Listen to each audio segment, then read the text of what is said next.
Pernahkah Anda bangun pagi, bersemangat melihat kebun, tapi malah menemukan daun-daun kesayangan Anda tertutup lapisan putih keabu-abuan seperti bedak?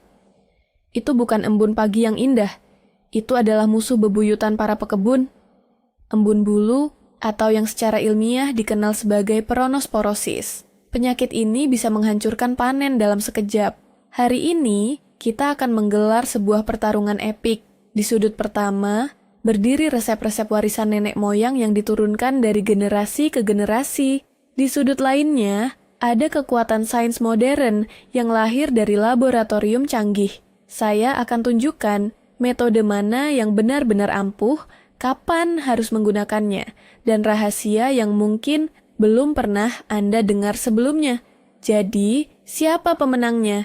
Kearifan lokal atau teknologi modern? Tonton sampai habis untuk menemukan jawabannya. Sebelum kita mulai, saya penasaran, Anda tim mana? Tim ramuan alami atau tim semprot modern? Tulis di kolom komentar sekarang. Sebelum kita masuk ke arena pertarungan, mari kita kenali dulu lawan kita.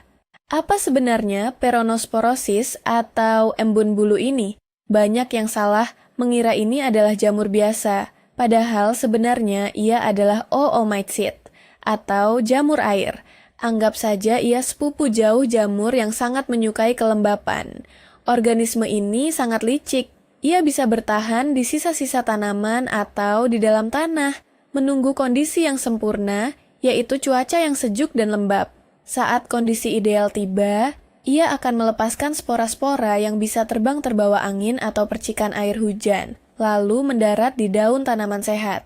Dari sana, ia akan mulai menginfeksi, menyerap nutrisi dari tanaman Anda. Gejalanya pun khas. Awalnya muncul bercak kuning di sisi atas daun, yang kemudian di sisi bawahnya akan muncul lapisan seperti bulu halus berwarna putih atau keunguan.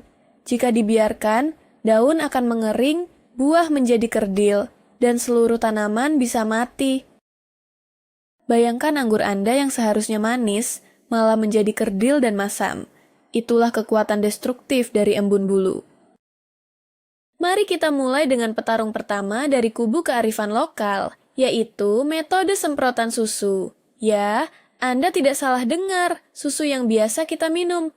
Kedengarannya aneh, tapi ini adalah salah satu resep rumahan yang paling populer. Teorinya cukup menarik. Beberapa ahli percaya bahwa protein dalam susu, ketika terkena sinar matahari, akan menghasilkan radikal bebas yang bersifat antiseptik dan dapat membunuh patogen. Selain itu, lapisan tipis dari susu yang mengering di daun juga menciptakan penghalang fisik yang menyulitkan spora embun bulu untuk menempel dan berkembang biak. Cara membuatnya sangat mudah. Cukup campurkan satu bagian susu murni, bisa susu sapi segar atau susu skim, dengan 9 bagian air. Aduk rata, masukkan ke dalam botol semprot, dan aplikasikan pada seluruh bagian tanaman di pagi hari. Keunggulannya jelas, metode ini murah, mudah didapat, dan benar-benar tidak beracun. Namun, ada kelemahannya. Semprotan susu lebih efektif sebagai tindakan pencegahan, bukan pengobatan untuk infeksi yang sudah parah. Jika digunakan berlebihan, sisa susu bisa menimbulkan bau tidak sedap atau bahkan mengundang masalah jamur lain seperti jamur jelaga. Selanjutnya, kita panggil petarung dari dapur lainnya. Soda kue atau baking soda. Ini adalah contoh kimia sederhana yang bisa kita manfaatkan di kebun. Logikanya begini, embun bulu, seperti kebanyakan jamur dan oomycete, lebih suka hidup di lingkungan yang sedikit asam. Soda kue atau natrium bikarbonat bersifat basa. Ketika kita menyemprotkan larutan soda kue ke daun, kita secara efektif mengubah tingkat keasaman atau pH di permukaan daun menjadi lebih basa. Lingkungan basa ini sangat tidak ramah bagi spora embun bulu, sehingga menghambat kemampuannya untuk berkecambah dan menyebar. Resepnya juga gampang, larutkan sekitar 1 sendok teh soda kue ke dalam 1 liter air. Tambahkan beberapa tetes sabun cuci piring cair yang lembut. Ini berfungsi sebagai perekat agar larutan menempel lebih baik di daun dan tidak langsung luntur. Namun, hati-hati. Seperti pedang bermata dua, soda kue bisa menjadi racun bagi tanaman jika konsentrasinya terlalu tinggi. Efek ini disebut fitotoksisitas, yang bisa menyebabkan daun seperti terbakar. Sangat penting untuk menguji semprotan ini pada 1 atau 2 daun terlebih dahulu dan menunggu 24 jam sebelum menyemprot seluruh tanaman.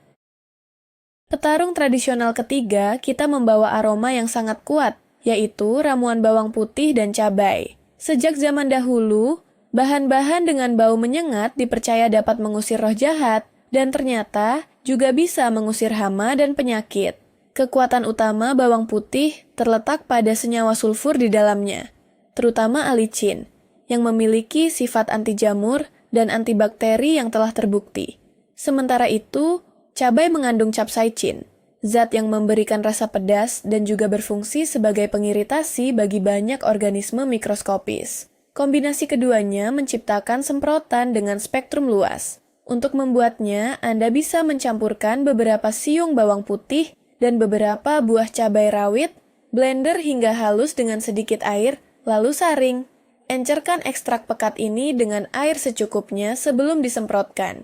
Namun, kita harus jujur mengenai efektivitasnya terhadap embun bulu. Ramuan ini lebih berfungsi sebagai penolak umum dan fungisida yang lemah. Ia mungkin bisa memperlambat penyebaran atau mencegah spora baru menempel, tapi kemungkinannya kecil untuk bisa menyembuhkan infeksi yang sudah terjadi.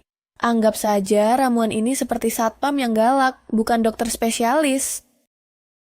Sekarang, mari kita beralih ke kearifan lokal yang lebih kuno lagi, yaitu penggunaan abu kayu.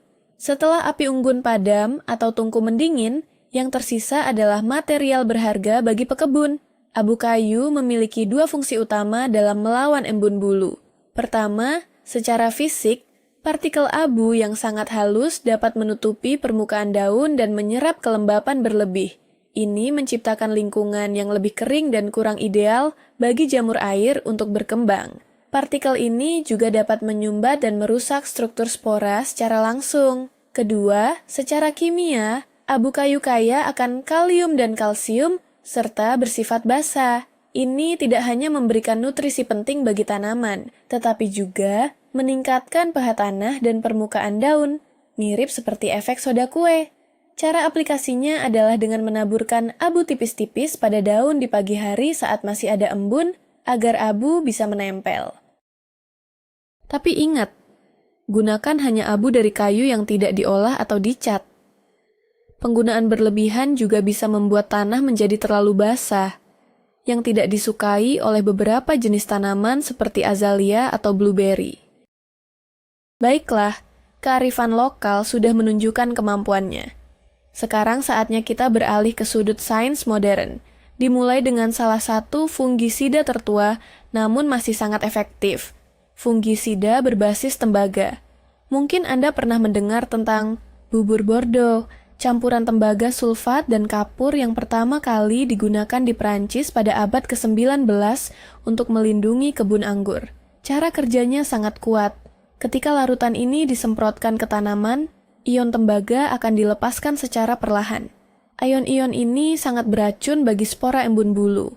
Mereka mengganggu sistem enzim patogen, menghambat pernapasannya, dan akhirnya membunuhnya sebelum ia sempat menginfeksi tanaman. Keunggulannya adalah ia membentuk lapisan pelindung yang tahan lama di permukaan tanaman. Namun, tembaga juga memiliki sisi gelap. Jika digunakan secara berlebihan, ia bisa menjadi racun bagi tanaman itu sendiri dan terakumulasi di dalam tanah, yang dapat membahayakan organisme bermanfaat seperti cacing tanah. Ini bukanlah solusi yang bisa disemprotkan begitu saja tanpa aturan. Dosis dan waktu aplikasi harus sangat tepat. Jika fungisida tembaga bekerja dari luar, maka petarung modern berikutnya menyerang dari dalam. Inilah fungisida sistemik. Bayangkan ini seperti vaksin untuk tanaman Anda. Ketika Anda menyemprotkan fungisida sistemik ke daun atau menyiramkannya ke akar, bahan aktifnya akan diserap oleh tanaman dan didistribusikan ke seluruh jaringannya melalui sistem pembuluh. Mirip seperti peredaran darah pada manusia. Ini berarti setiap bagian tanaman Bahkan tunas baru yang tumbuh setelah penyemprotan akan terlindungi dari dalam. Ini memberikan dua keuntungan besar.